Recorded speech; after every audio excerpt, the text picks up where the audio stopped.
The elevator doors slid open, and the air inside the corridor felt too clean, as if someone had wiped away the fingerprints of the day.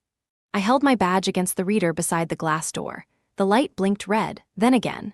The soft electronic chime that always followed did not come. Only a small line of text appeared on the screen: Access DNIED. For a few seconds I stared at it, trying to understand how 24 years of identity could vanish into 2 words. I tried again. The red light pulsed once more, steady and unfeeling. Behind me, the floor was empty. The others had already gone home, chasing the last train or the last chance to pretend this building did not own their souls. MS Joseph, Mark from security approached, hat in hand, the posture of a man about to betray a friend. I had known him for more than a decade. His voice sounded rehearsed. Could you step aside for a moment? The hallway lights dimmed as the building switched to night mode. Their reflection ran along the marble like ripples of steel. I stepped back, calm, collected, the way I always was in crisis meetings. 2 more guards appeared. One carried a cardboard box, the kind that always ends a career. I'm afraid your clearance has been revoked, Mark said quietly. Please hand over your company devices. My devices, I repeated and opened my bag. I gave him the laptop, the phone, the access card, everything that bore the silver falcon logo of Falcrest Capital. May I ask why? My voice sounded detached, not cold, simply efficient, like a pen clicking before the verdict is written. Human resources will contact you with details. He could not meet my eyes. That was when I knew this was no mistake. I walked through the lobby I had crossed thousands of times. The security sensors whispered as I passed, recording one last entry that would soon be deleted. My heels clicked against the marble floor in slow rhythm, echoing beneath the atrium's glass dome. On the far mezzanine, a junior analyst paused with her coffee cup halfway to her lips. Her name was Lena. I gave her a small nod. She lowered her gaze as if the act of watching me might be punishable. Outside, the evening light of Varenton poured through the towers like liquid gold. The city looked almost merciful from here. I pressed the car key, heard the familiar chirp, and slid inside. The clock on the dashboard showed 6:05 p.m. 15 hours before my pension would have vested. I rested my hands on the steering wheel, waiting for the panic that did not come. I had spent half my life enforcing order, and now chaos felt strangely precise, like a plan executed by someone who understood timing better than conscience. At the first red light, I checked my personal email. One unread message blinked at the top: termination and confidentiality agreement. The file opened like a wound. Paragraph 7 offered 6 months, salary if I waived all rights to unvested benefits, and agreed never to disclose information to any third party, including regulatory agencies. 6 months of silence in exchange for 24 years of obedience. By the time I reached home, the sun had disappeared behind the river, leaving the windows tinted with the color of rust. I did not turn on the lights. The house greeted me with the same stillness that had followed me for years. I had no partner, no children, only this neat museum of a life built around schedules and policies. Tonight it felt like neutral ground. In my study, the safe waited behind the framed certificate that declared me a guardian of ethics.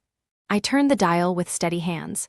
Inside were 2 small external drives wrapped in anti-static sleeves.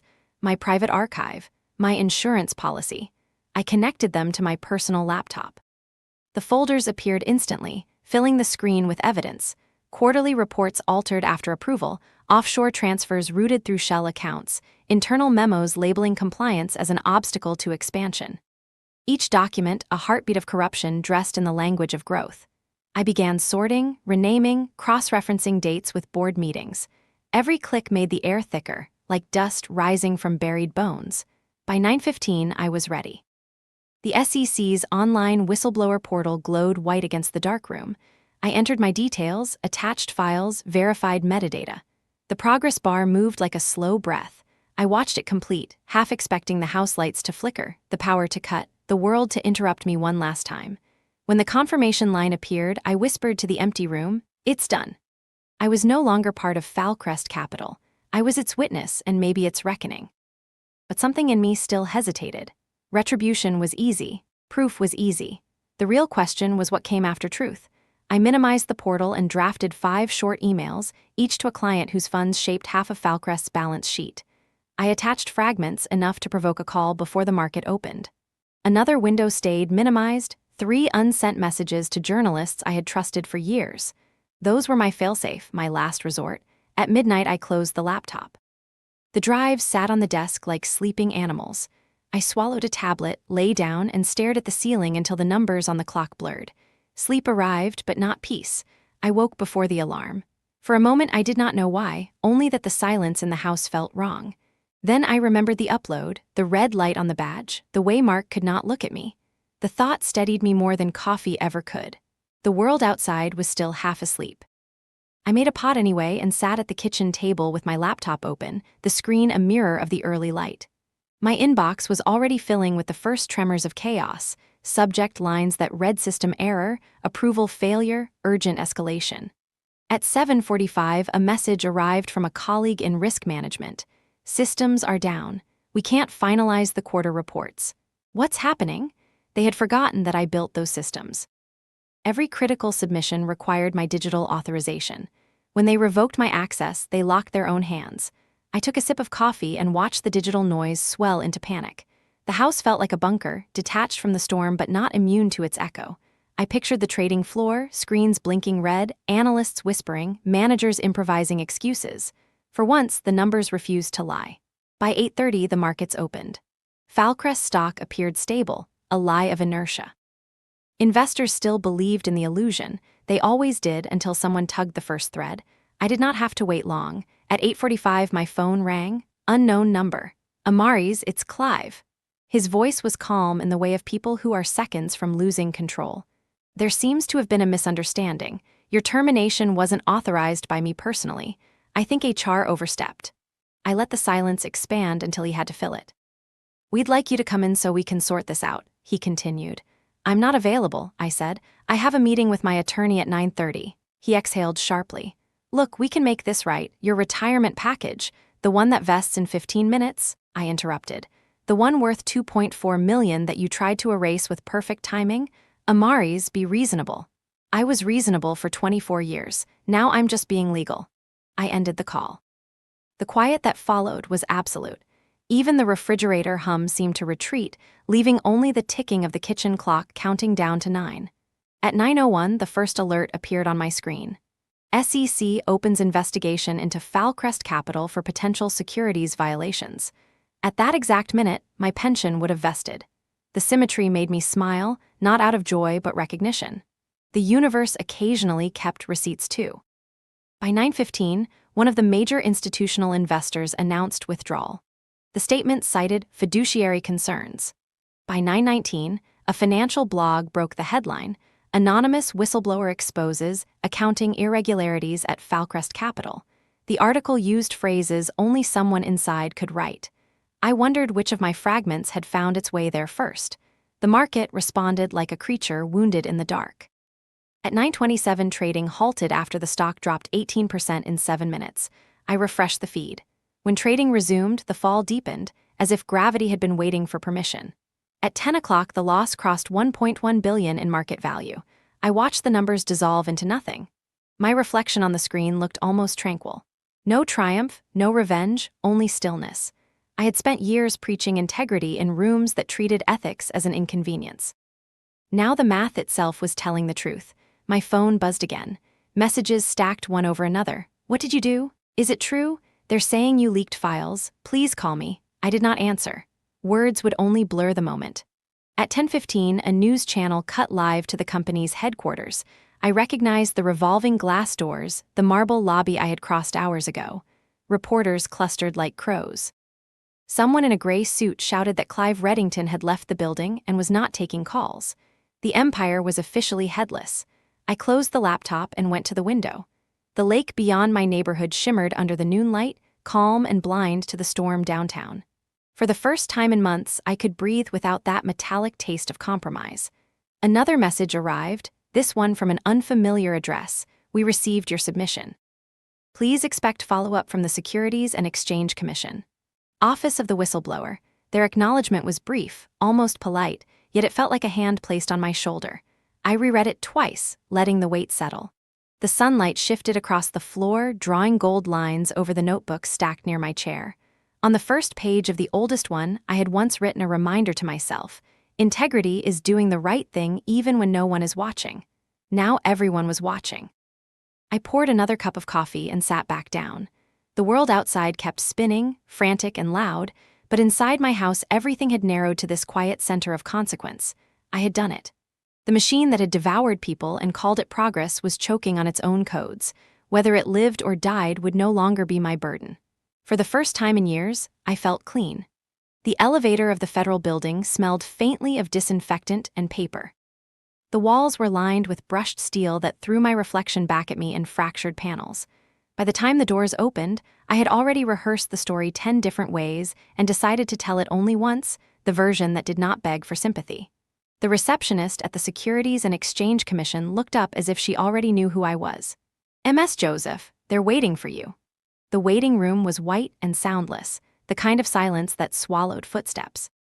On the table lay a stack of compliance brochures with words like integrity and transparency printed in fonts too cheerful for their meaning. 2 investigators entered. Agent Reeves, sharp-eyed, gray hair cropped short, and Agent Morales, younger, quieter, the note-taker. Reeves extended a hand. "Thank you for coming, Ms. Joseph. We appreciate your cooperation." I nodded. "You've seen the documents?" "We've seen a lot of documents," she replied. "Yours were thorough." They led me into a small conference room. The blinds were half closed, cutting the daylight into thin ribbons across the table. My chair faced the camera fixed in the upper corner. A pitcher of water sat untouched between us. Reeves began, "Let's start with the basics. You were Chief Ethics and Compliance Officer at Falcrest Capital for 24 years? "Yes." "And terminated the evening of October 14th, approximately 15 hours before your pension was to vest?" "Yes." "Did you anticipate being terminated?" "I anticipated being silenced," I said. "The form was just efficient timing." Morales looked up from his notes. "You submitted a whistleblower report that night. Can you confirm you attached financial statements, internal correspondence, and records of offshore transfers?" "I can. All originals were archived by me over a 2-year period." Reeves slid a folder toward me. "Then perhaps you can explain this." Inside was a printed email header, my name, my personal address, but the timestamp showed submission 3 hours before I filed mine. The subject line was identical: "Whistleblower Report, Falcrest Capital." My stomach tightened. "This isn't mine." "That's what we'd like to understand," Reeves said. "The contents are different. Fewer attachments. Enough to raise suspicion, but not enough to prove anything." It reached our system at 5:47 p.m., roughly 15 minutes before your badge access was revoked. Someone had moved first, someone who wanted me visible before I even pressed send. "I wasn't near a terminal then," I said slowly. "Security escorted me out at 6 sharp. You can check building footage." "We already did," Morales said. "You were in the lobby at that time, so whoever sent this had access to your personal details." Reeves leaned back. "Do you know anyone who might have benefited from your removal?" "Everyone who traded integrity for a quarterly bonus." She almost smiled. "That's a long list." The air in the room felt heavier now. I could hear the faint buzz of the fluorescent light, the scratching of Morales's pen. Every small sound felt amplified by the knowledge that somewhere out there a phantom version of me was already whispering into their system. Reeves turned another page. "You understand we'll need to verify the chain of custody on your files, ensure there was no manipulation." "I understand. And if we find inconsistencies, then I'll face them," I said, "but you'll also find a pattern. Same altered signatures, same timestamps, same missing data points. You'll see how clean the lies were." For the first time, Morales looked directly at me. "Why wait so long, Ms. Joseph? You could have come to us a year ago." "Because I believed I could fix it," I wanted to say. "Because I still thought truth could live quietly inside the system. I wanted to give them a chance to correct themselves," I answered. "That was my mistake." Reeves closed the folder. "We'll need a follow-up interview, possibly testimony if the investigation proceeds." "I'll cooperate fully." As they escorted me back through the corridor, I caught my reflection again in the steel wall. Same suit, same calm posture, but something had shifted behind the eyes. The company I had served was collapsing, yet someone inside was still playing a deeper game. Outside, reporters waited near the steps. Microphones rose like a field of black flowers. "Ms. Joseph, are you the whistleblower? Did you leak the documents yourself? Is it true Falcrest executives are under investigation?" I walked past them without speaking. Words would feed them, and I was done feeding monsters. At the curb, the city roared with the sound of lunch-hour traffic, horns and sirens, and the hum of commerce pretending nothing had changed. But in the tall glass buildings around me, screens were blinking, investors calculating, assistants whispering new loyalties. Falcrest was no longer a fortress. It was a sinking ship, and everyone could smell the seawater. I crossed the street to the small cafe I used to visit after late audits. The barista recognized me but said nothing. The TV above the counter showed the news. Falcrest Capital faces SEC probe. Shares suspended for second time today. Below it ran a smaller line of text, whistleblower identity under review. I watched my own name slide silently across the ticker. For the first time, I understood what it meant to become evidence. I carried the coffee to a corner table and sat with my back to the wall. Through the window, I could see the federal steps where the cameras still hunted for statements. My phone buzzed with messages from numbers I did not save. There were offers to speak off the record, promises of sympathetic coverage, warnings about lawsuits. I muted everything and opened the notes I had kept over 2 years. Dates, names, times when the numbers bent in ways that looked neat at a distance and ugly under a lamp. The door chime rang, and the investigators from upstairs entered the cafe as if the day had simply followed us down. Reeves ordered tea without sugar and Morales took water. They did not sit with me. They stood by the counter and spoke in low voices while the television replayed the frozen shot of Falcrest Tower under a banner that said breaking. After a minute, Reeves approached my table. "One more question for today," she said. "When did you first understand that the manipulation was not an accident?" I looked at the steam curling from my cup and let my memory do what it always did when facts became painful. It returned to that night in March when the private dining room on the executive floor smelled of oak smoke and expensive wine. I had gone to collect an authorization that should have been routine. The door was not closed all the way. I heard Clive say my name in the tone of a man rehearsing a solution. "She is the last obstacle before the filing. Make sure she is gone before the quarter turns." The rest of the sentence was softer, the kind of softness that cuts. I did not enter. I went back to my office and began copying everything I could reach. I told Reeves the short version. She watched my face as if truth had a temperature she could read. Morales wrote the date. He circled it twice. "Why not confront him then?" Reeves asked. "Because confrontation gives people time to destroy records," I said, and because I still believed the board would care. She let that answer sit between us. "We will ask for the dining room booking logs and the badge swipes for that night. We will need the names of everyone who attended." I gave her the list. I did not look at it as I spoke. The names came like beads on a string I had been counting for months. Morales tapped his notebook. "There is another matter, the email that reached us before your own filing. We will treat it as a separate submission until we can verify the source. It used your name but not your device. It came through a private server." "A server owned by whom?"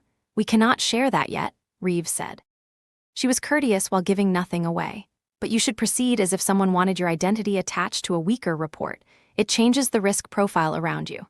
Meaning, they wanted to paint me as the amateur while they controlled the narrative. "Or draw you out," she said. I felt the caffeine turn bitter in my mouth. A stranger had stolen my name and sent a signal that was loud enough to wake the building. 15 minutes later, my badge failed. The timing was not coincidence. It was choreography. Reeves set her cup down. "We will need to image your laptop and the drives. Chain of custody will be strict. You can bring counsel. We will provide a receipt for every byte." "You will have them by morning," I said. She nodded once. "Expect a formal follow-up, possibly as early as tomorrow." They left the cafe by the side door. The news anchor on the television repeated the word investigation until it sounded like a weather report. I watched the footage of the trading floor running in silence. People hunched over terminals while red arrows slid down the screen like rain on glass. I walked back to my car with the steady steps of someone crossing a narrow bridge. The city smelled of exhaust and late lunches. A man in a suit hurried by talking into his phone about lines of credit. A bicycle messenger split a lane and vanished into the noise. I wondered how many lives could tilt when a single line in a spreadsheet changes from black to red. At home, the air was cooler. I opened the curtains and let the light in. The 2 black drives waited on the desk like patient witnesses. I connected them again and ran one last verification. Hash values matched, folders intact. I wrote the checksums by hand in my notebook as if ink could anchor the truth. An email pinged from a law firm whose name was a wall of surnames. It was a formal letter, cease and desist, allegations of theft of proprietary information, threats of civil action. The sentences were long and confident. I read them twice and felt nothing except a thin cord of resolve tightening in my chest. Another message arrived, this one from the office of the whistleblower. "Thank you for your submission. We would like to schedule a formal interview and collect original media. Please reply with availability. It was polite and clinical, and it gave the day a frame I could hold. I replied with 2 windows of time and a note that I would deliver the drives in person. Then I called a friend who had represented witnesses in cases more brutal than this. He picked up on the first ring. "I need a room," I said. "Quiet, secure, wireless disabled. I need to work for a few days without being found." "You have it," he said. "I will text an address. Bring only what you cannot replace." I packed a small case with my notebook, the drives, a change of clothes, and a photo of my mother that had sat on my shelf through 2 decades of Sundays. On the back of the photo, she had written a single line in her quiet script: "Do not mistake patience for surrender." The sun was folding itself toward the river when I locked the door. The street was almost empty. For a moment I stood on the porch and listened to the wind move through the maples. The city can be loud even when it whispers. Somewhere far away, a siren began to rise. I drove without music. The route took me along the lake where the water carried the color of old coins. I tried to assemble the day into a story that made sense. The red light on the badge, the email that was not mine, the way Clive's voice changed when I did not accept his invitation to silence. Each piece fit with the others until a shape formed. Someone wanted me gone in a way that left the least amount of blood on their hands. Someone wanted a witness who looked unreliable.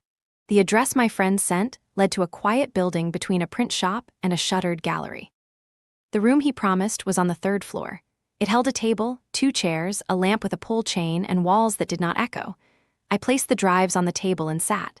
For the first time since morning, I let the weight of fatigue settle into my bones. The phone vibrated one more time. Unknown number. I almost ignored it. Then I answered. "MS Joseph," a woman said, voice steady, older, honed by years of speaking where others listened. "This is Evelyn Chase. I chair the board of Falcrest." "We need to talk." I said nothing. The lamp hummed softly. Outside, a bus exhaled and moved on. "I am not calling on behalf of the executive team," she continued. "I am calling because I want to hear the truth from the only person who has not lied to me this week. Meet me tomorrow at 4. The Artemis Club, come alone." The line went quiet. She had not asked. She had given a place and a time and the kind of invitation that feels like a test. I looked at the drives. I looked at the notebook. I looked at the window where the late light had gone soft and gray. "All right," I said. When the call ended, the room felt different. The investigation would go on with or without me. The market would keep bleeding. People would tell stories about what had happened to make their own choices seem less dangerous. None of that mattered as much as the next conversation. I wrote a single sentence on a fresh page. "Tomorrow at 4. Hear her. Verify everything. Trust nothing." Then I closed the notebook and finally let my shoulders drop. In the stillness that followed, I understood that the collapse outside was only the surface. The deeper thing had just begun. The next morning smelled of rain and toner.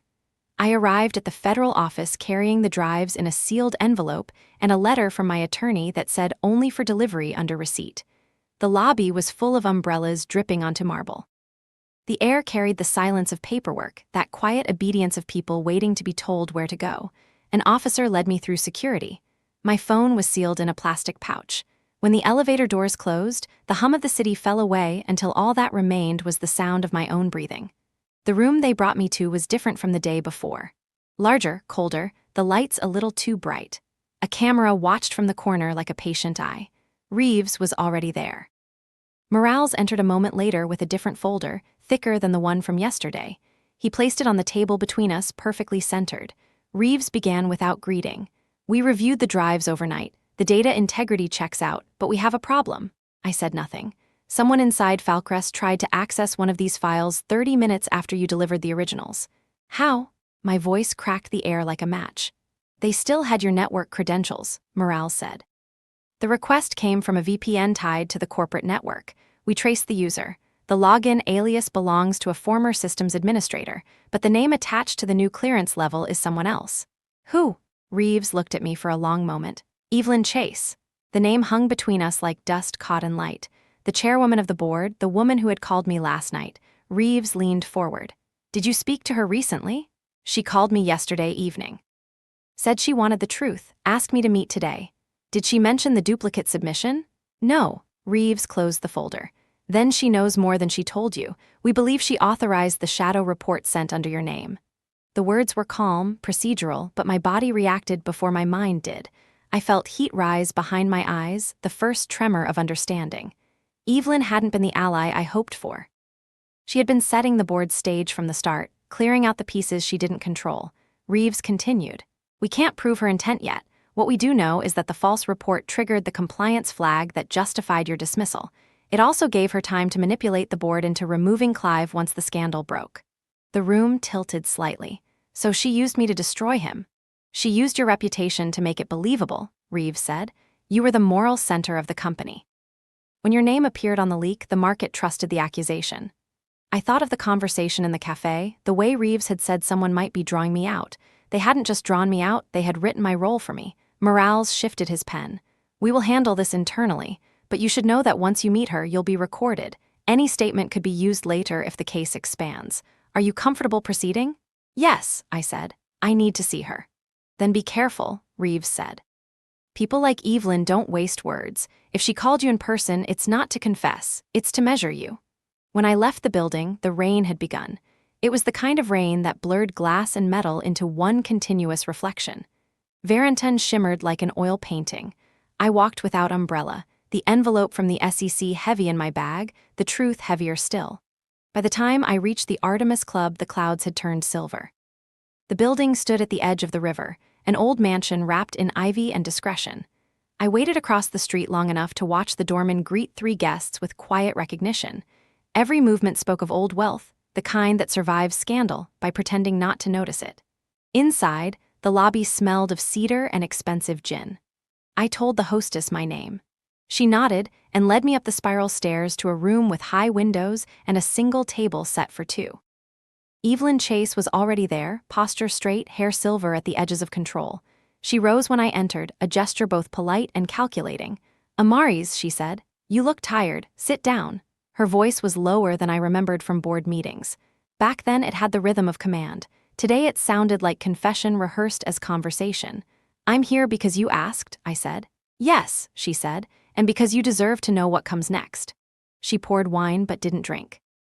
Clive will resign by morning. The board will name me interim chief, but I don't intend to hold it. I want you to take the position.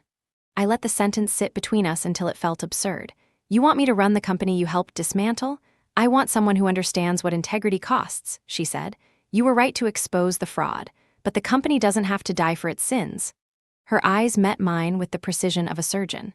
Falcrest employs 8,000 people. You can save them, or you can let them burn for what a handful of men did.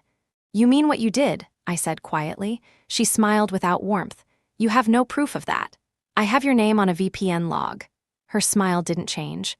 Logs can be deleted. Stories can be rewritten, but if you come back, if you stand beside me tomorrow, they will see redemption, not ruin. You'll be the whistleblower who became the savior. I looked at the glass of wine between us, at the perfect surface that hid its bitterness. And what do you become? The woman who recognized leadership when she saw it. She stood and offered her hand. Think about it, you have until dawn. I did not take her hand. When she left, the room stayed full of her perfume, expensive, restrained, like a signature that refused to fade.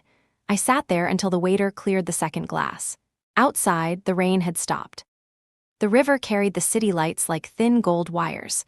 I walked along the embankment and thought about the faces behind every number, the people who would lose their homes, their plans, their faith in fairness. Maybe Evelyn was right about one thing. The company didn't have to die, but if I returned, it would not be as her pawn. I wrote in my notebook beneath the streetlight, return only with full authority. Rebuild from the ashes. Truth first, loyalty later. When I closed it, I felt something shift inside me, not anger, not triumph, but a slow, deliberate resolve. The kind that waits for morning. I did not go home that night. The apartment felt too small for what I carried inside my head. I booked a room in a quiet hotel by the river, the kind built for business travelers who didn't want to be remembered. The clerk handed me the key with a polite smile that did not touch his eyes. The room smelled of detergent and neutral air. I placed my notebook on the desk, opened it, and wrote everything I could remember about Evelyn's words. The phrasing, the pauses, the offer that sounded like mercy but tasted like control. When I finished, I tore the page out and folded it into an envelope. I labeled it version 1. I always kept versions of the truth. The world had a habit of editing them when you weren't looking. Outside the window, Varrington's skyline glowed like a nervous heartbeat. The river carried the reflections of the towers, and for the first time I saw them as they really were: fragile, inverted, shimmering illusions held up by nothing but faith and greed. The television on the wall flickered with news of the ongoing collapse. Falcrest Capital faces unprecedented scrutiny. They played old footage of me at a charity gala, standing behind Clive and Evelyn. My smile was polite, corporate, forgettable. Underneath it, the ticker scrolled: whistleblower expected to meet investigators again tomorrow. I turned the sound off and watched in silence. Around midnight, I called my attorney. He sounded half awake but fully alert when he recognized my voice. "Tell me you didn't meet her," he said. "I did," I said. He sighed, long and slow. "You always were too curious for your own safety. What did she want?" "She wants me to take Clive's place." "That's not an offer. That's a move. If you accept, you absorb the damage. She'll look like the woman who believed in redemption." "I know, and you're thinking about it." "I am." He was silent for a long moment. "If you go back, make sure you control the terms. Don't walk into their story, write your own." I thanked him and hung up. The city outside was finally quiet. I sat by the window and thought about every compliance memo I'd ever written, every lecture I'd given on accountability, every time someone had rolled their eyes and said that's not how the world works. Maybe they were right. Maybe the world only worked when someone refused to accept its terms. I slept for 3 hours, then woke to sunlight and headlines. Falcrest CEO resigns amid investigation. Board to name interim leadership. Sources suggest internal power struggle. Evelyn's plan was moving exactly as she intended. I showered, dressed, and walked to the SEC building for my follow-up session. The air felt different now, tense but not hostile. Reeves greeted me in the lobby. She looked like someone who had spent the night arguing with people she didn't respect. "Clive resigned," she said. "Officially for health reasons. Unofficially because the board forced him out. Evelyn's doing." "She called a vote at dawn," Reeves said. "It passed. She's acting chair and interim executive until they find someone new." "Until she finds someone new," I corrected. Reeves gave a small nod. "You," she offered. Reeves watched me closely. "And what did you tell her?" "That I'd think about it." "Do you trust her?" "No," I said, "but I trust what she needs me to be." We went upstairs. Morales was already there, arranging documents like chess pieces. We confirmed the duplicate submission came from an encrypted proxy connected to Falcrest's internal servers, he said. It was routed through a device registered to one of the executive assistants. The assistant claims she was following direct instructions from Evelyn's office. Reeves poured water and didn't drink it. "This is where it gets delicate. If we go public with that connection, she'll bury us in lawyers. But if you go back inside, we'll have eyes where we need them." I looked at her. "You want me to go undercover?" "We want you to be yourself," she said, "just with better witnesses." The thought should have frightened me. Instead, it steadied me. "I'll take the offer," I said, "on one condition: you keep my involvement off record. If she thinks I'm working for you, the door closes." Reeves agreed without hesitation. "You'll be alone in there, Ms. Joseph. Be careful what you record. Be careful who you save." The meeting ended with a handshake that felt more like a signature.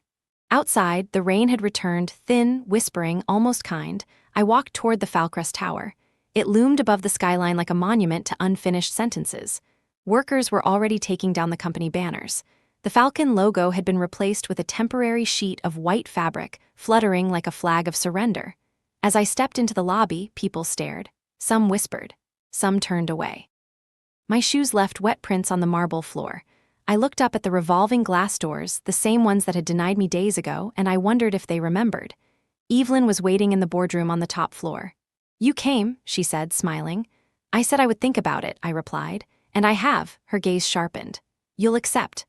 "I'll consider it," I said, "if you grant me full authority, every division, every audit, and full public disclosure of financial recovery plans.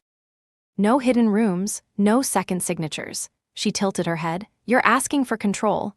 "I'm asking for transparency, the kind you can't fake." Evelyn studied me for a long moment. Then she smiled, the kind of smile that hides calculation behind grace.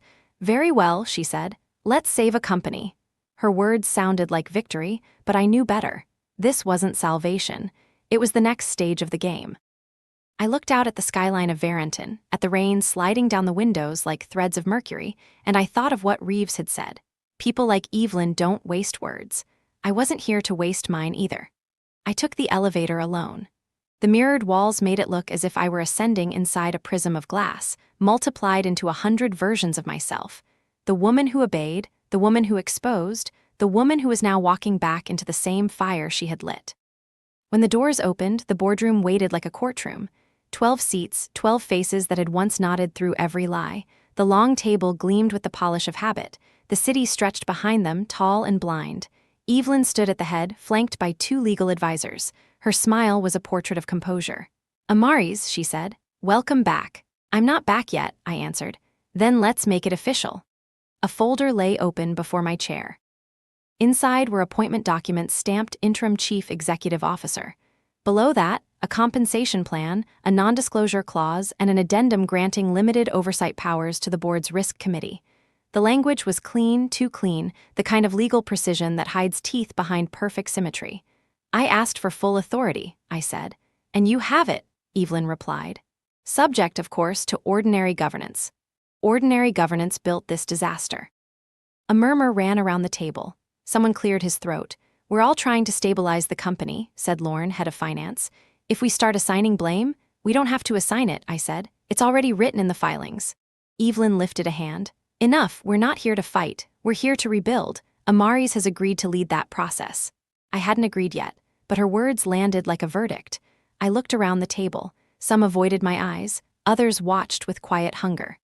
They didn't want integrity, they wanted survival. And survival would wear any face that kept the lights on. I signed. The pen felt heavier than I expected. The act of writing my name made the air in the room tilt, as if the building itself had exhaled. Evelyn smiled again, a queen pleased with her knight. "Congratulations, CEO Joseph." Applause followed, hesitant, the sound of paper against paper. Afterward, she led me to the private office that used to belong to Clive. The desk was bare except for a black leather blotter and a single brass lamp. The windows faced east toward the river. In daylight, the water looked calm. Under the surface, it was full of current.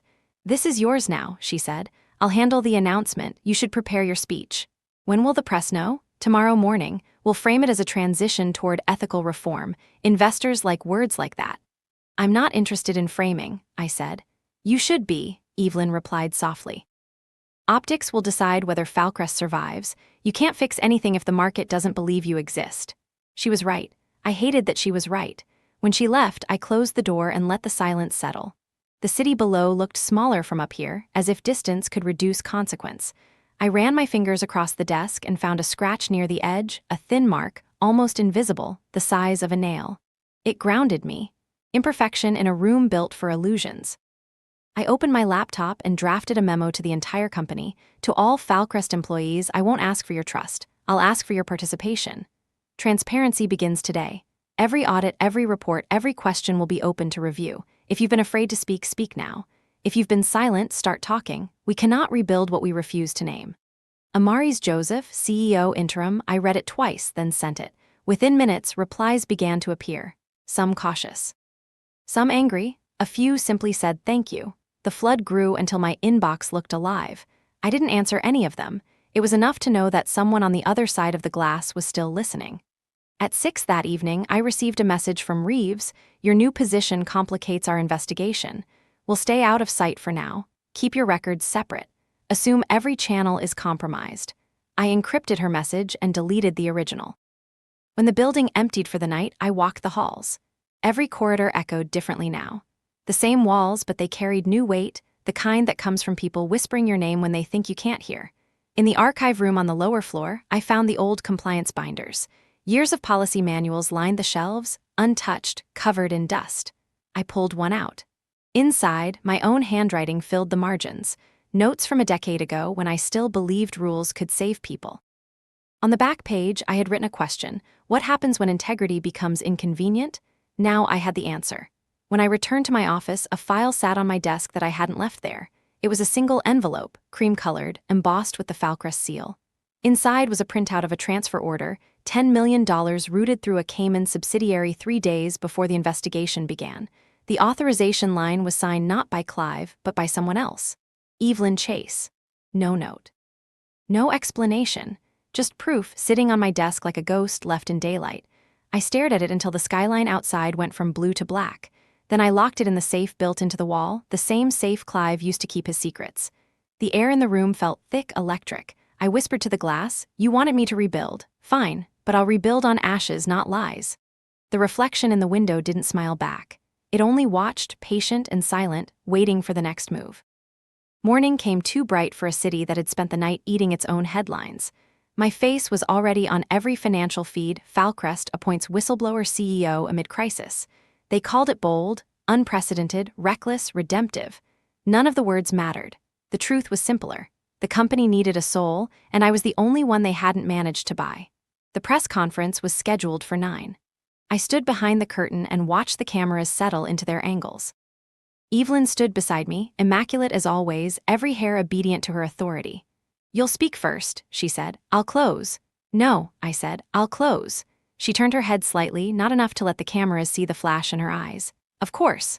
When the curtains parted, the light hit like a blade. The room was full of microphones and murmurs. The Falcrest insignia glowed on the wall behind us, a silver falcon that had never looked more like a ghost. I stepped to the podium. The sound of camera shutters rolled through the hall like distant rain. "Good morning," I said. "I'm not here to defend what cannot be defended. Falcrest broke its own rules. It betrayed the people who trusted it, and it did so under the assumption that profit would forgive everything." I paused long enough to let the quiet expand. "I will not ask for your confidence. I will ask for your participation. Transparency is not a slogan here. Starting today, every financial report, every internal review, every executive expense will be made public to our employees. The walls that kept you out are coming down." Somewhere in the back, a journalist coughed. Evelyn's jaw tightened. "I accepted this position because I believe in repair. Not in redemption, but repair, the slow, deliberate work of making something honest again. That work begins now." The applause came hesitantly, then grew, uneven but real. I stepped back. Evelyn moved forward, smiling, the picture of grace. Her statement was polished, strategic. She spoke of stability, of future growth, of investor confidence. She thanked me for restoring faith. Every word wrapped the story into a neat frame where she stood just outside the fire, untouched by its heat. Afterward, she leaned close and whispered, "You see? Optics." I didn't answer. The day unfolded in a blur of meetings. Department heads filed in one after another: finance, legal, operations. Each carried the nervous energy of someone trying to guess which way the wind was blowing. In the afternoon, I gathered the senior team in the main conference room. "We're freezing all discretionary bonuses," I said. "No executive payouts until our audit completes." Lorne, the head of finance, frowned. "That's not feasible. We have contracts." "Contracts are promises," I said. "Promises can be renegotiated. Integrity cannot." Evelyn's voice slid across the table like silk. "Be pragmatic, Amaris. You can't motivate a team by punishing it." "I'm not punishing anyone," I said. "I'm reminding them that survival isn't a privilege, it's a debt." The room went quiet. Someone scribbled notes without looking up. After the meeting, my assistant handed me a sealed envelope.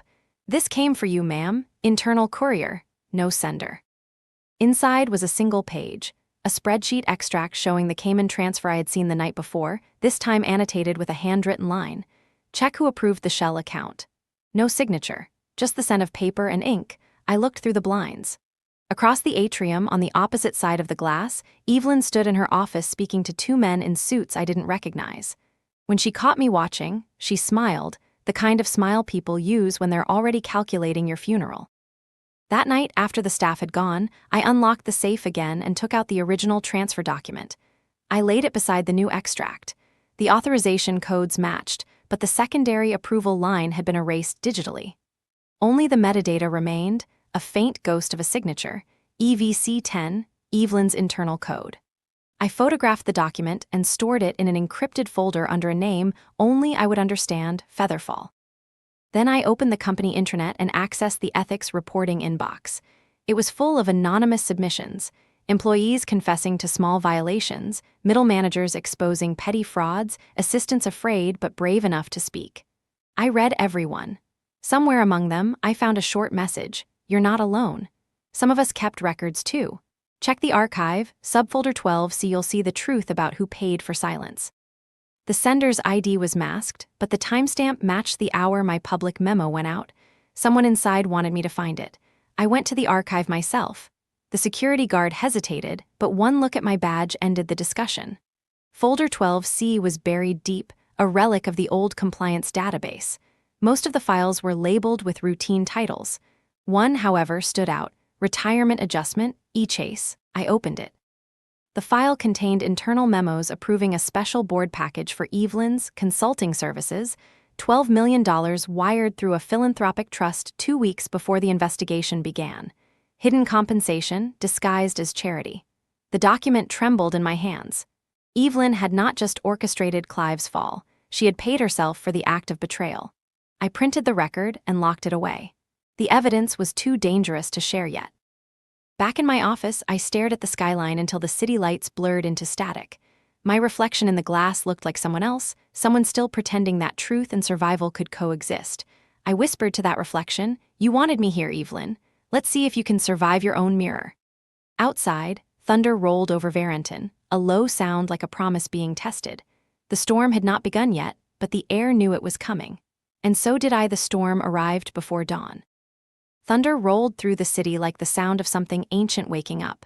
When I stepped onto the balcony of the executive floor, the air smelled of iron and wet glass. The rain painted the river black. Varenton looked fragile beneath the weight of its own reflection. By 7, the building was awake again. People hurried through the lobby with faces bent toward their phones.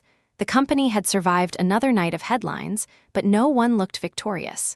Fear had become the new uniform. At 8, I called an emergency meeting.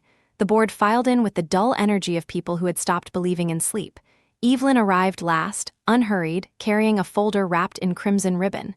"This is a new beginning," she said, placing the folder in front of me. "The restructuring plan. I suggest you read it before we meet investors." I didn't touch it. "We'll discuss it together." Her smile was polite, sharp at the edges. "Of course." I looked around the table. "Before we start, I want everyone to hear something." I pressed play on the recording from my laptop. Clive's voice filled the room, a fragment of audio captured months ago in a compliance review. He was laughing. "Amaris will fight until the board decides she's too inconvenient to keep." The laughter that followed wasn't his alone. Evelyn's voice chimed in, soft but unmistakable. "Then we make her the face of ethics. People love redemption arcs." The room froze. No one moved. Evelyn's eyes narrowed, but her posture didn't change. "That recording was taken in March," I said. 3 months before my dismissal, before the whistleblower report, before the collapse. This wasn't an accident, it was design." Evelyn exhaled slowly, as if deciding how much truth the air could hold. "Clever," she said, "but incomplete." She stood and walked to the window. "You think this company could survive a public war between its leaders? You think the SEC would spare it if they believed internal sabotage was deliberate? I built Falcrest Amaris. I protected it when everyone else wanted to sell its bones. Yes, I made choices, ugly ones, but survival requires dirt under your nails." "You don't protect something by poisoning it," I said. She turned back to me. "You call it poison, I call it control. Without me, the regulators would have gutted us already. You'll thank me when the stock stabilizes." "And explain the $12 million transferred to your foundation," I said. For the first time, she faltered. It was small, a blink, a tilt of the chin, but it was enough. "Consulting compensation," she said. "Approved by the board." Lorne cleared his throat. "That's not true, I never signed that authorization." "Check again," she said. "I did," he replied, voice trembling. "Someone used my digital key." A ripple moved through the room. Evelyn's control was cracking. "Sit down," I told her. She didn't move. "You have no proof."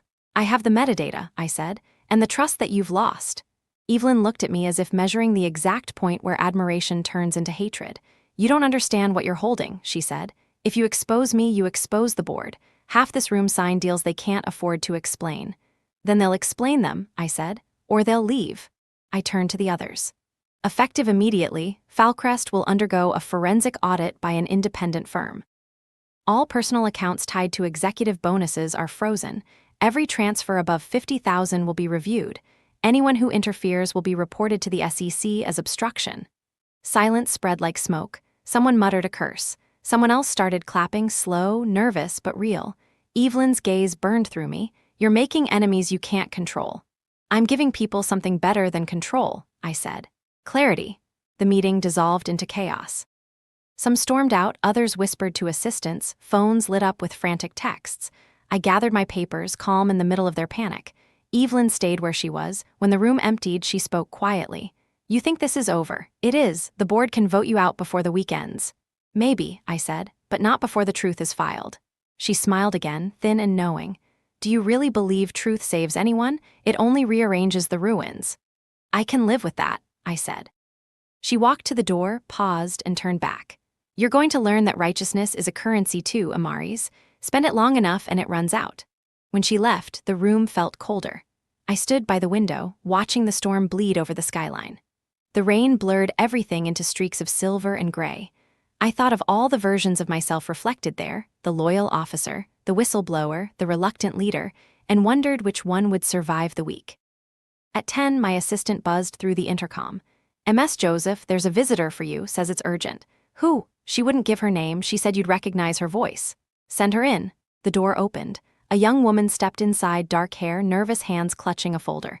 "Ms. Joseph," she said softly. "I'm Elena Tran, I used to work in compliance under you." I remembered her, quiet, observant, the kind who listened more than she spoke. "I have something you need to see," she said. I copied files from the internal server before they were wiped. They show who really ordered the data purge after your termination. She placed the folder on my desk. Inside were screenshots, timestamps, authorization logs. The user listed was EVC10 again, Evelyn's code, but there was more: an attached chat transcript between two system admins. One line stood out. She says it has to look like Amaris did it herself. Otherwise, the board will never buy it. I looked up at Elena. "Why are you giving this to me?" "Because I still believe you meant what you said," she answered, "about integrity." "Does anyone else know?" She shook her head. "I encrypted the originals. You're the only one with the key." I handed her a small card. "Go home, don't answer calls from the company. If anyone asks, say you don't know me." She hesitated. "Will they come after you?" "They already have," I said. After she left, I locked the door and stared at the folder again. The pieces were aligning: the fake report, the purge, the money trail. Evelyn had engineered every fall, including mine. Now I had proof strong enough to bring her down. But proof meant exposure, and exposure meant the company might not survive the fire. For the first time, I wasn't sure which outcome I wanted. Outside, the storm pressed against the windows, the sky flickering with light that looked like judgment. The city waited for what came next. And so did I. The storm lasted all night. The wind pressed against the glass so hard that the building seemed to breathe with it. I didn't go home. There was no home anymore, not really, just a rented space where I stored exhaustion. The office was safer. The office was neutral. I sat at Clive's old desk. The evidence from Elena spread out like pieces of an unfinished map. Every page smelled faintly of toner and dust. Proof is never as dramatic as people imagine. It's quiet, procedural, devastating in its stillness. The chat transcripts between the system administrators were damning. Evelyn's code name appeared again and again, instructing them to delete logs, to backdate access records, to make the whistleblower look like a saboteur. Her digital fingerprints were everywhere, elegant as her signature. But the timing bothered me. The purge orders had been sent at the exact hour that my false report was filed with the SEC. Not after. Before, it wasn't a cleanup. It was choreography. By morning, my inbox was an avalanche. Reporters demanding comment. The SEC scheduling another deposition. Employees leaking fragments of information that I hadn't authorized. Somewhere, the line between truth and manipulation had started to blur again.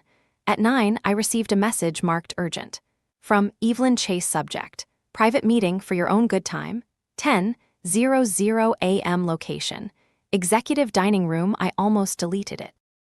Then I remembered Reeves's warning. People like Evelyn don't waste words. The dining room was empty when I arrived.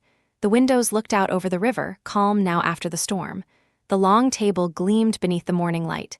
Evelyn stood by the bar, pouring herself coffee as if the world hadn't shifted overnight. "You've been busy," she said. "Cleaning up your mess," I replied. She turned, cup in hand. "Don't pretend you're innocent, Amaris. You think truth is clean, but it stains everyone who touches it." "You framed me," I said. "You forged my name on the SEC submission, you staged the purge, you built a system of ghosts to keep yourself untouchable." Her smile didn't falter. "Touché, but tell me, who do you think paid for those ghosts? Who kept Falcrest alive while the rest of the market collapsed? You call it corruption, I call it endurance." "You call it theft," I said. 12 million in consulting fees, rooted through a charity that doesn't exist. Evelyn set the cup down. "You really think that money was for me? What else would it be?" She stepped closer, voice lower. "Insurance. The board paid me to protect them. That fund was meant for you, Amaris. A severance package, the price of your silence. I turned it into a shield." I studied her face. For the first time, I couldn't read it. "You expect me to believe that?" "I expect you to survive," she said. "Because when the board realizes what you've done, they'll burn us both to keep the company standing." "You're lying," she smiled faintly. "That's what makes me good at this." Before I could answer, the door opened. Lorne entered, pale and shaking, holding a tablet. "There's been a leak," he said. "The SEC's preliminary findings, someone sent them to the press. They're saying you both falsified filings." I froze. "That's impossible. The findings weren't public." "They are now," he said. Evelyn didn't move. Her calm was terrifying. "Who sent them?" He swallowed hard. "The metadata points to your account, Amari's." I took the tablet. The message header bore my credentials, my encrypted ID. The attachments were authentic, pulled straight from the SEC system. "I didn't send this," I said. Evelyn sighed, almost tender. "Of course you didn't, but now everyone will think you did. The whistleblower turns double agent, it writes itself." I looked up at her. "You planned this." "I planned contingencies," she said. "You should have known better than to play without them." She walked to the window, her reflection shimmering in the glass beside mine. "You wanted to rebuild Falcrest. Congratulations, you'll get your chance from a courtroom." For a moment I thought of lunging for the tablet, of shouting, of throwing every truth I had into the air until it broke the ceiling. But anger is easy, strategy is not. "Why me?" I asked quietly. "You could have blamed anyone." "Because you're credible," she said. "You make lies believable. Even now the public trusts you more than me, that's why you had to fall twice." She left the room without another word. I stood there, staring at the river. The world outside looked clean again, scrubbed by the night storm, but I knew better. By noon, the headlines were everywhere. FALCREST CEO under new scrutiny, LEAKS suggest internal collusion. The stock plummeted another 12%. Messages poured in from every direction, the board demanding explanations, the SEC requesting an immediate statement, my attorney calling with a voice full of disbelief. At one, Reeves managed to reach me through a secure line. "We know it's fake," she said. "The timestamps are wrong, but the narrative's already running. You need to disappear until we can trace the source." "I'm not disappearing," I said. "If I vanish now, she wins." "Amari's, listen." "I'm listening," I said, "and I'm done reacting." When the call ended, I opened my drawer and took out the Featherfall folder, the one that held Evelyn's signatures, her fake authorizations, her voice on the recording. I copied everything to a portable drive, sealed it in an envelope, and addressed it to Reeves. Then I began drafting a letter to the employees. Not a press statement, not a corporate memo, a confession. To everyone still standing under this roof, you deserve the truth, not the version curated for you. This company has survived by rewriting its history, and I've been part of that. Not anymore. What comes next will decide whether Falcrest remains a business or becomes a cautionary tale. If you still believe integrity has value, stay. If you don't, walk away now. Amari's Joseph, when I finished, I sent it to every inbox in the company. Then I walked out of the office, through the same glass doors that had once denied me, into a city that now carried my name like a rumor. The rain had stopped, but the streets still shone. I didn't look back. In my pocket, my phone vibrated once, a message with no sender. "You don't understand yet. Check the Cayman ledger again, you missed a signature." The file name attached was one I'd never seen before, EVC10/secondary key/AJ. My initials, I stopped walking. Evelyn hadn't forged my name this time.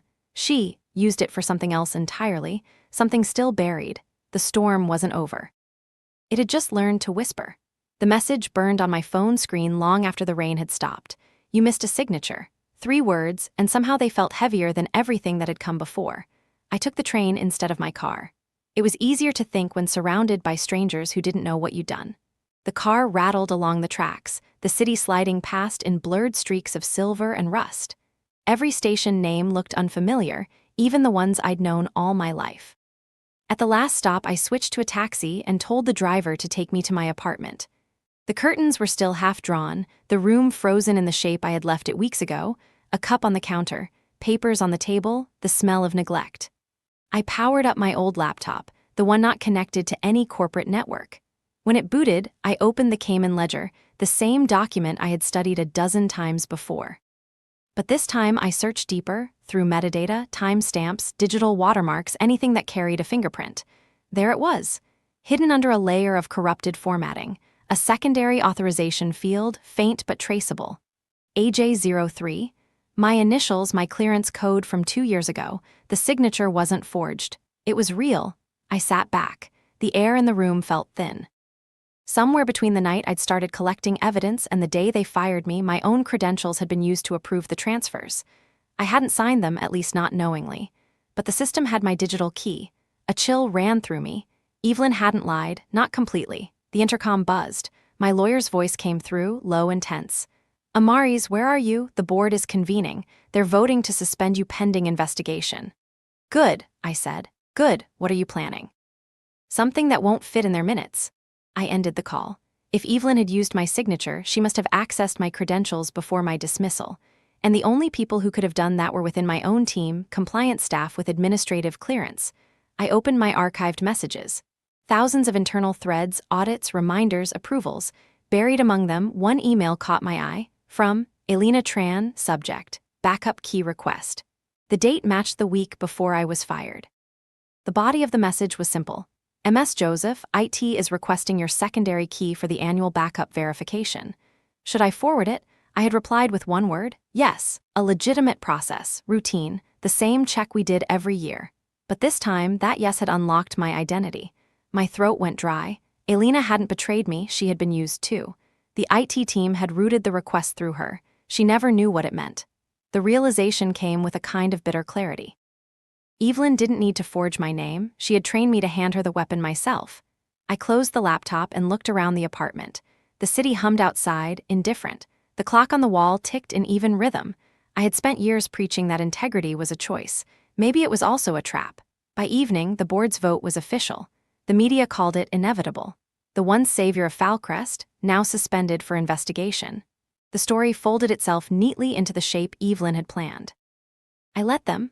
At 9, I packed a small bag and took a car to the old headquarters of Falcrest's Foundation Division, a separate entity used for charity work and for moving money no one was meant to see.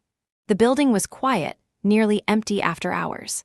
Security recognized my face and hesitated just long enough for me to step past before they remembered the memo. On the second floor, the server room door was locked. I used my personal override. Inside, the hum of machines filled the air with steady tension. I connected my drive and began pulling every backup of the Foundation's transactions. The files loaded line by line, grants, donations, offshore accounts disguised as educational funds. I found the $12 million routed to Evelyn's trust, and beneath it, dozens of smaller payments signed with my key. Not one or two, hundreds. Each routed through sub-accounts labeled AJ Philanthropic Consulting. The name looked absurd on the screen, like a mask made from my own face. I printed one document at random. The authorization line read, verified by Amaris Joseph, Chief Compliance Officer. I had never seen this report before, but the signature was perfect. Footsteps echoed outside. I turned off the monitor and hid the pages under my coat just as the door opened. It was Reeves. She closed the door behind her and looked at me for a long moment. You shouldn't be here. You're following me now. You left us no choice, she said. The leak you exposed, it's unraveling faster than we can contain. The board's pushing for criminal charges against both of you. I found something, I said, handing her the printout. She read it, frowning. They cloned your signature. No, I said. They didn't need to. I gave them the key. Evelyn used it to build a paper trail that tied every offshore transfer to me. And when the investigation hit, she leaked the fake SEC files to confirm the story. Reeves exhaled through her teeth. That's brilliant in the worst way possible. She's building her next alibi, I said. Once I'm indicted, she'll claim she was the real whistleblower who tried to stop me. Reeves paced the narrow aisle between the servers. Then we change the narrative. We find something that predates her setup, something she can't rewrite. I opened my bag and handed her the portable drive labeled Featherfall. This is everything. The original authorizations, her voice recordings, the Cayman's metadata. She can erase files, not physics. Reeves took it carefully. We'll secure it off-site, but if she realizes we have this. She already knows, I said. Outside, thunder rumbled again, the second storm in as many days. Reeves pocketed the drive. What now? I'm going back to Falcrest, I said. If she's going to end this story, I'll make sure she has to tell it to my face. Reeves stared at me. You're walking into a trap. I know, I said, but this time I'm bringing a mirror. When I stepped into the rain, the city lights fractured across the wet pavement, each reflection its own false version of truth. Somewhere in one of those reflections, Evelyn was waiting, certain she had already written my ending. But endings, like integrity, are only final if you stop looking, and I wasn't done looking yet. I went back to the tower with rain on my coat and a plan that felt like a blade wrapped in cloth. Security tried to stop me at the turnstiles. I held my badge to the reader and waited. It blinked green. Somewhere in the building, the memo to suspend my access had not reached the right hands. Small mercies keep revolutions alive. The boardroom was already full when I entered. Evelyn sat at the head with counsel at her shoulder. The others looked tired in that way money cannot fix. A large screen showed the headlines cascading down a feed that never slept. I closed the door behind me and set my notebook on the table. "We have a motion," Evelyn said. "Suspension pending the outcome of the investigation." "You will get your suspension," I said. "But first the company will hear the truth from me, not through a leak, not through a whisper." She smiled without warmth. "There is no audience here." "There is," I said, and tapped the small icon on my phone. The screen behind her changed. The room's camera light glowed. The live stream went out to every employee device and to the monitors in the atrium below. 1,000 screens, 1,000 pairs of eyes, for once no closed doors. Evelyn did not turn to look. She kept her gaze on me, steady and cold. "This is reckless." "This is honest," I said. I faced the camera. "My name is Amaris Joseph. I am the acting leader of this company, and at this moment I am also its most inconvenient witness. You have read that my name appears on offshore authorizations. It is true that my secondary key was used. It is also true that I built that key." The room tightened. On the feed, comments flashed and vanished. 2 years ago, after a plant accident injured workers at an overseas subsidiary, I created a rapid relief protocol to release emergency funds faster than our normal approvals allowed. It was meant to keep families from waiting while executives argued. The key was AJ03. I signed that rule into existence. I did not end it. That was my failure. I let the silence hold me up. Shame can be a foundation if you stand on it long enough. After I approved the protocol, someone repurposed it. The same pathway I built for relief was used to move money that never reached the people it was promised to. The transfers that carry my code do not match my timestamp. They begin after a new access route was granted by the chair of the board. They route through a trust that does not file charitable records, and they end in accounts linked to personal compensation hidden from public view. I lifted a folder. This is the forensic trail, the purge orders sent before my dismissal, the duplicate report sent to the regulators in my name, time to justify removing me before my pension vested, the signature of the person who authorized the shadow changes, EVC10. Evelyn's jaw did not move, but the room felt it. Lorne leaned forward as if his breath had found a wall. Evelyn spoke first. "You admit to negligence. You confess to creating the very system that allowed abuse. You are not a savior. You are an architect of risk." "I am," I said, "and I am also the person ending it." I pressed another key. Reeves appeared on the screen from a government conference room, face clear, voice even. "For the record, the Office of the Whistleblower has received original media from MS Joseph. Our preliminary verification confirms that the altered pathways and purge orders originated from an account assigned to the chair. The same account initiated the duplicate report that used MS Joseph's name. Our office will pursue this evidence. We do not comment on ongoing cases." She signed off. The stream returned to the boardroom. Evelyn turned to the others. "You see the trap. She admits fault, then shifts blame. If she stays, the regulators will strip us bare. If she goes, we can still claim reform." I spoke to the camera, which meant I was speaking to the people who kept the lights on. This is the moment to decide what we are. A company that buries its bad stories or a company that walks through them in daylight. I do not want your faith. I want your choice. I looked at the board. Here is mine. I request a vote to remove Evelyn Chase as chair for cause. I request the appointment of an independent monitor chosen by the regulators. I request authority to open every ledger and publish the repair plan to our employees before we ask a single investor for patience, and I accept suspension from compensation. If I stay, it will be as an instrument, not a beneficiary. Evelyn laughed softly. "You think a public penance makes you pure. It only makes you marketable." "Then sell me," I said, "but sell the truth with me." The legal advisor whispered in her ear. She did not lean to hear him. She watched me the way a surgeon watches a heart decide to beat. "Call the vote," someone said from the far end of the table. It was Lorne, the man who had signed nothing and had been framed anyway. One by one they spoke, some in favor, some against. The numbers edged forward with a slow inevitability that felt older than money. When the last voice fell, the count was clear. 7-5, the secretary said. "Motion carries." Evelyn did not blink. She stood and set her palms flat on the table. "This is a mistake you cannot afford." "Neither could we afford you," I said. She gathered her folder with a care that felt like contempt. As she walked past me, she paused. They will make you their saint until they need a new one, remember that. She left. The door closed. The room breathed. I faced the camera again. If you stayed to watch, thank you. If you plan to leave because of what you heard, I understand. If you plan to stay, here is what happens now. I laid it out plainly. The full cooperation. The external monitor. The 10 rules for immediate transparency that would make us slower for a season and cleaner forever. Every rule was a wall rebuilt in front of the place where we had fallen. When the stream ended, the boardroom emptied into phone calls and damage control. I stayed where I was until the noise behind the glass began to sound like weather again. Elena knocked once and slipped inside. She looked younger than she had in my memory and older than she should have. They are talking about you in the atrium, she said. Not all of it kind, most of it honest. Honest is enough, I said. She handed me a small envelope. This was in the archive box I missed the first time. I think it belonged to you. Inside was a copy of the first relief rule I had written after the accident overseas. At the bottom of the page was a note in my handwriting that I had forgotten writing. When speed replaces supervision, the cost will be counted in hindsight. Review this in a year. I had never reviewed it. The cost had found me anyway. Elena watched my face. We can fix this, she said, and I believed her. That evening, I walked the floors without an entourage. People did not clap. They moved aside and nodded or refused to meet my eyes. Both responses felt right.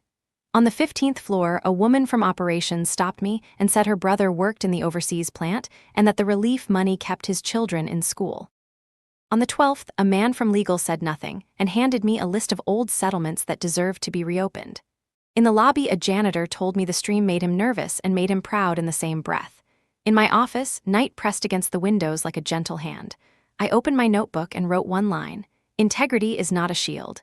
It is a mirror. I signed my name beneath it. The pen left a small scratch in the paper that felt like a promise. The phone lit up with a message from Reeves. 2 words, it holds. I closed the notebook and let the quiet arrive. Outside, the city stretched itself under a sky washed clean by storms. The board had not made me safe. The regulators had not made me whole. The work ahead would break things that needed breaking. The rebirth would not be cinematic. It would be ordinary and relentless and true. That was enough. The morning after the vote arrived quiet and blue, the kind of light that makes glass look kind. Varentin pretended the storm had never happened. My office smelled of paper and rain that had dried on coats. The chair across from my desk still held the shape of someone who had sat there all night and finally gone home when the sun told them to. I brewed coffee and read the first report from the independent monitor. It was spare, clinical, free of adjectives.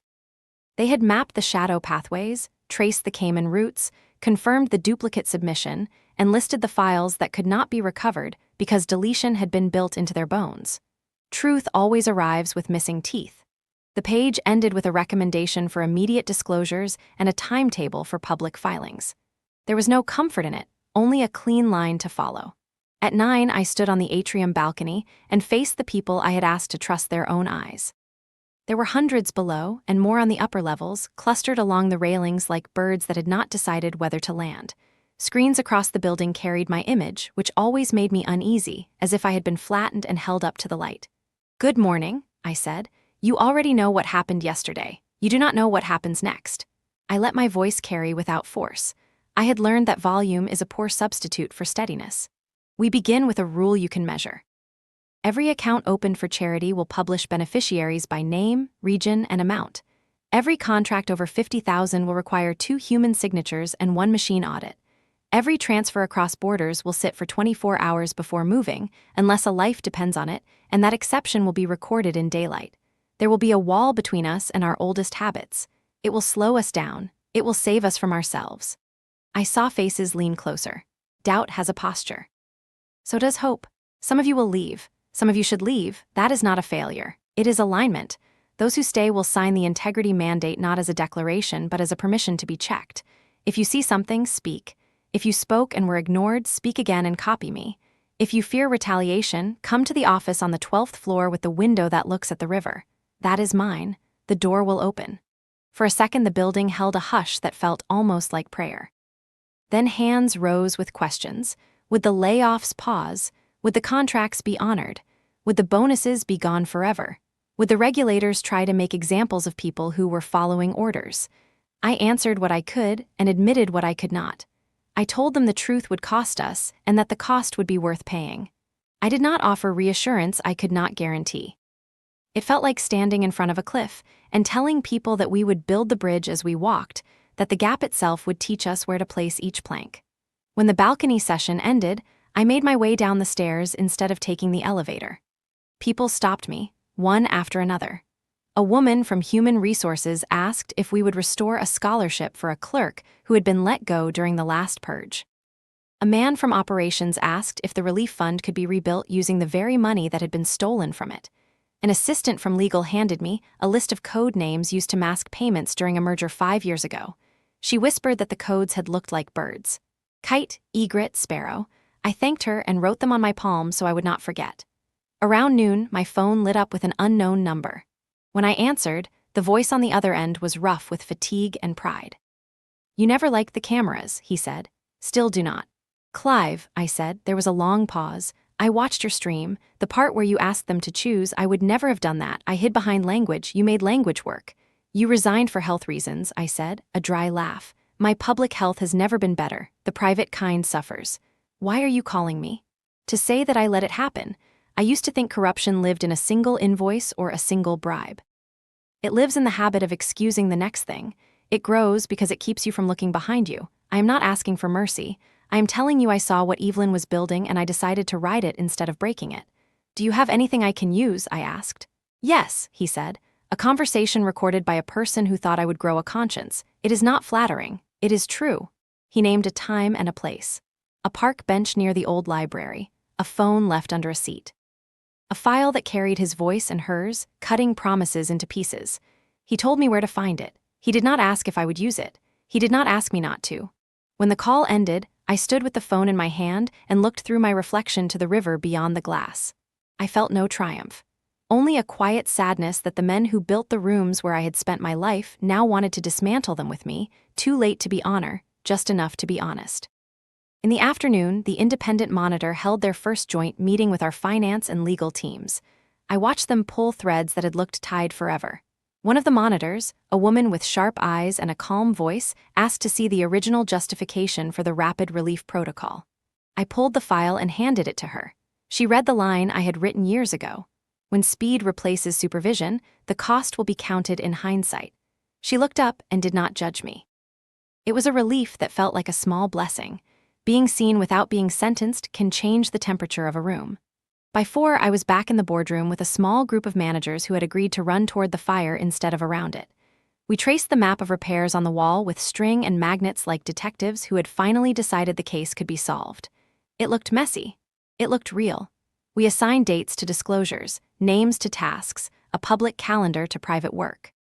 People signed up for the hard parts first. The easy parts can wait. I walked to the window. The city below had shed its nervous shine and settled into the ordinary shimmer of late afternoon. A boy on a bicycle cut across the plaza. A woman in a blue coat took a call and laughed with her head tilted into the sun. Inside my office sat the notebook I had begun when I first joined Falcrest. It still held the original question: what do we do when integrity becomes inconvenient? I had written a new answer beside it last night. We hold it up like a mirror and we look until we cannot look away. When I turned from the window, Elena stood in the doorway with 2 mugs of tea and a face somewhere between exhausted and alive. "You asked for the names behind those bird codes," she said. "I found 3. They lead to the same trust we already knew about.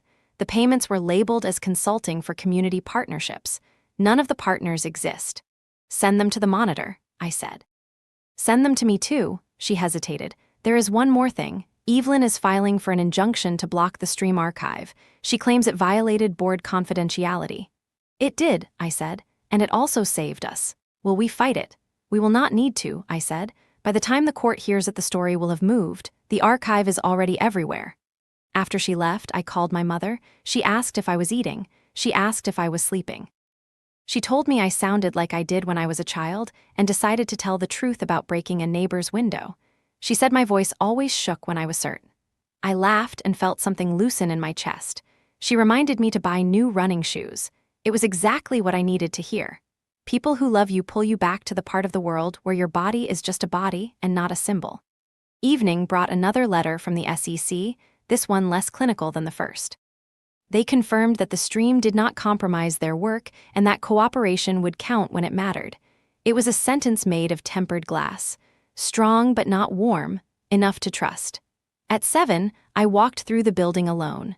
I passed the cafeteria where 2 cooks were telling stories with their hands. I passed a cluster of analysts leaning over a laptop, arguing in quiet voices not about profit, but about whether a line item should be marked as loss because it had been a loss to someone, somewhere, even if the ledger said otherwise. On the 4th floor, a woman in facilities asked if the plants near reception would survive the new air filters. I did not know, but I asked her to teach me what they needed and wrote it down like it was the most important work of the day. Maybe it was.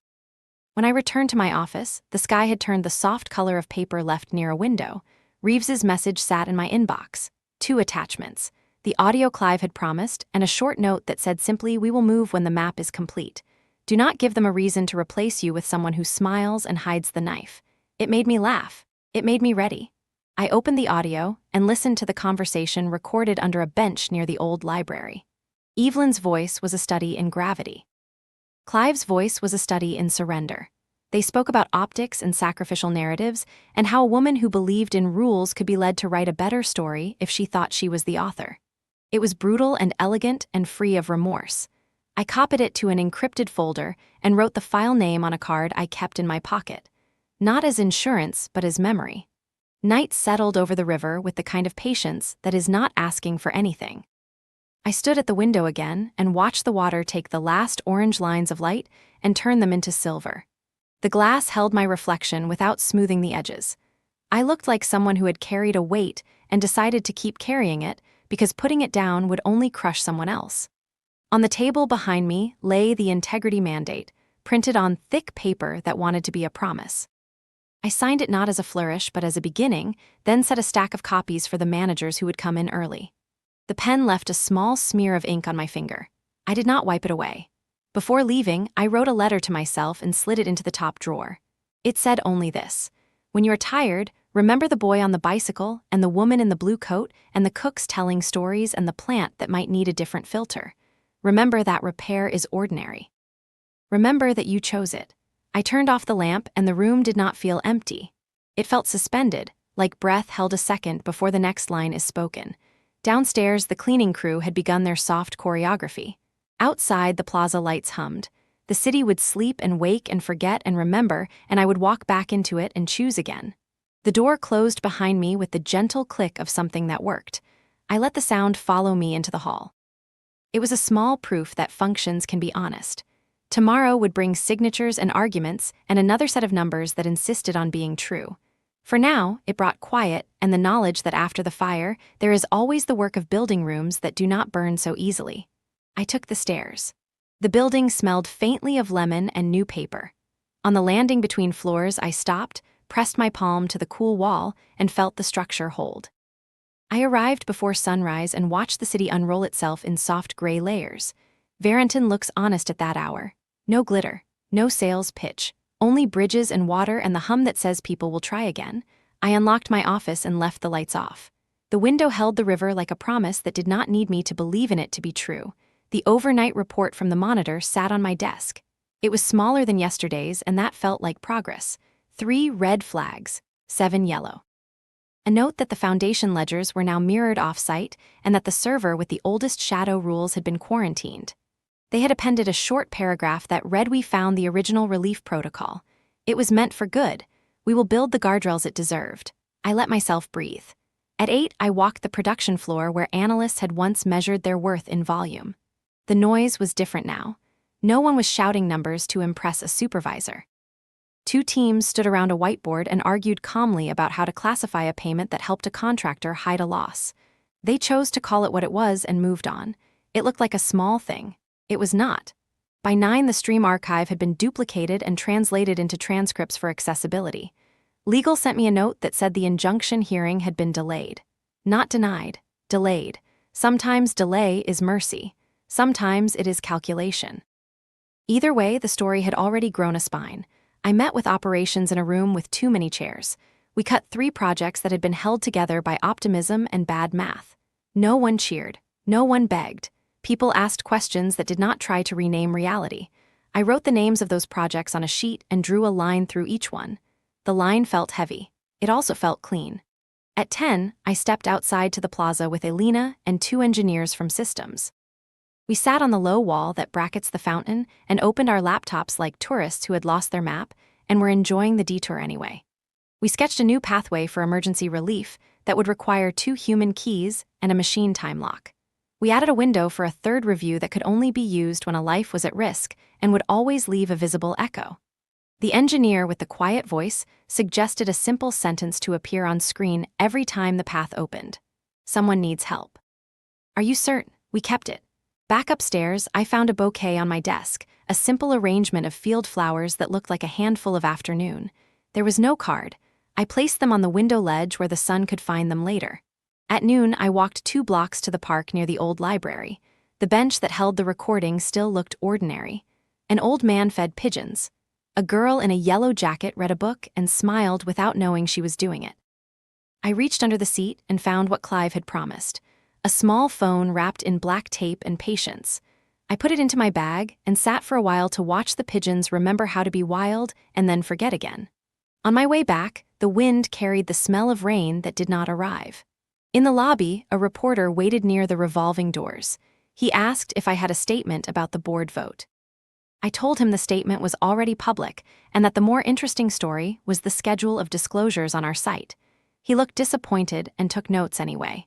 Boring truth is a better foundation than exciting rot. The afternoon slid into its rhythm. A call with the regulators where Reeves spoke sparingly and let the numbers do their work. A visit from the facilities team about the air filters and the plants. We moved the ficus away from the vent and promised to find a spot with morning light. I scheduled an all-hands for Friday where we would present the first map of repairs like a nighttime sky full of constellations you could walk toward. People need a shape for hope. In the middle of this, an email arrived from an address I did not recognize. It contained one line: "I will not apologize to you. I will apologize to the people I was supposed to protect." It was signed with Clive's initials. Attached was a document that listed accounts that had lived in the shadows of his tenure. Some were small. One was not. The note at the end read, "Close them and tell them I said my name out loud when I signed this."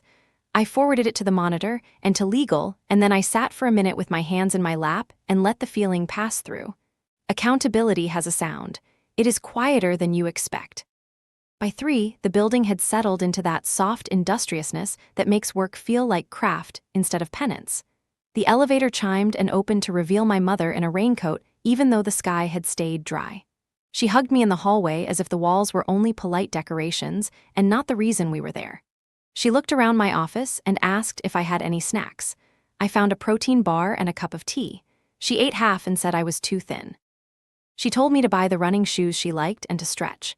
Then she put her hand on my cheek and said, "You have your father's stubbornness and my tendency to think everything can be fixed. Try to keep the first and accept the second only as seasonal." I laughed. I wanted to cry. She kissed the top of my head and left me with the bar and the space she always clears around a person simply by standing near them. We held the manager's council at 4. We set 10 near-term markers that would be public. Number 1 was the relief protocol rebuild. Number 10 was a new ethics training that did not sound like an apology written by a committee. In between, we placed the audits and the disclosures and the fixes. We placed time for doubt where it belonged, on the calendar with everything else. At 5, I met alone with the independent monitor. She asked if I understood that full transparency would cost us more before it paid us back. I said yes. She asked if I was prepared to testify, even if it meant my own negligence would be read into the record and printed in papers that my mother would clip and save anyway. I said yes. She nodded in the practical way of people who like tools more than slogans. She told me about a case years ago where a hospital rebuilt its process for emergency medication after a child died because a door code was changed and no one knew. She said the door code now lives on a laminated card near the bed. She said that card is not justice, but it is mercy. I wrote the word mercy on my palm under the bird codes and closed my hand over it for a second so the ink would set. Evening found me on the 12th floor with the door open. People came and left and came again. A janitor asked if he could take the stream transcript home for his daughter who was studying business. He said she wanted to learn what not to do. I said yes and asked her name and wrote it down. Someone from marketing asked if we could stop using the Falcon logo until we earned it back. We agreed on a simple mark that looked like a square made of 4 small lines that did not touch. Negative space is honest. It does not pretend to be whole. At 7, I watched the first file of the new relief protocol move through the system. It paused in the 24-hour lock. It displayed the sentence we had chosen. Someone needs help. Are you certain? The 2 human signatures appeared. The machine stamped the time. The request waited in the light. It did not feel like glory. It felt like work done right. On my desk lay a printed copy of the integrity mandate with fresh signatures underneath mine. Some were careful. Some were messy. Each looked like a person not trying to look like someone else. I pressed my thumb to the bottom corner and left a small oval smudge, a mark that says a human touched this. Before I left, I walked one last time through the atrium. The night crew pushed carts that smelled of lemon again. The lights hummed with that gentle sound buildings make when they have decided to be kind. Outside, the plaza held its quiet. A single bicyclist crossed the square. The river kept its secrets and its honesty in the same curve. I stood under the Falcon emblem that would soon come down and touch the wall with my palm. The stone was cool. It did not care about my victories or my mistakes. It cared that I would come back tomorrow and make the next small right choice and the next after that until the pattern held. On the way out, my phone buzzed. A message from Reeves. The case is moving. Do not let the noise decide your tempo. I smiled at the phrasing. Noise loves to pretend it is music. We would write the melody ourselves. I reached the sidewalk and turned toward the river. The air carried the faintest trace of rain that still refused to fall. Somewhere a siren rose and fell and then was gone. I felt the weight of the day sit down beside the lighter thing that had arrived with it. The lighter thing was not hope. It was steadiness. Rooms that do not burn are not built in a day. They are built in mornings where you read clinical pages without adjectives. They are built in afternoons where you sit on a low wall and draw a better path while the fountain keeps doing its work. They are built when someone admits the cost in their own name and when someone else writes a door code on a card because the next child should not pay for what the last one taught. I walked on. The tower behind me was still lit on 2 floors. The rest had gone dark. A good building learns to rest. A better one learns to wait clean. Tomorrow, we would file another report. We would argue and concede and sign. We would choose where to stand when integrity becomes inconvenient again. We would look at the mirror and nod away. I put my hands in my pockets and felt the small card with the file name from the bench and the list of bird codes and the word mercy written on my palm. The ink had faded.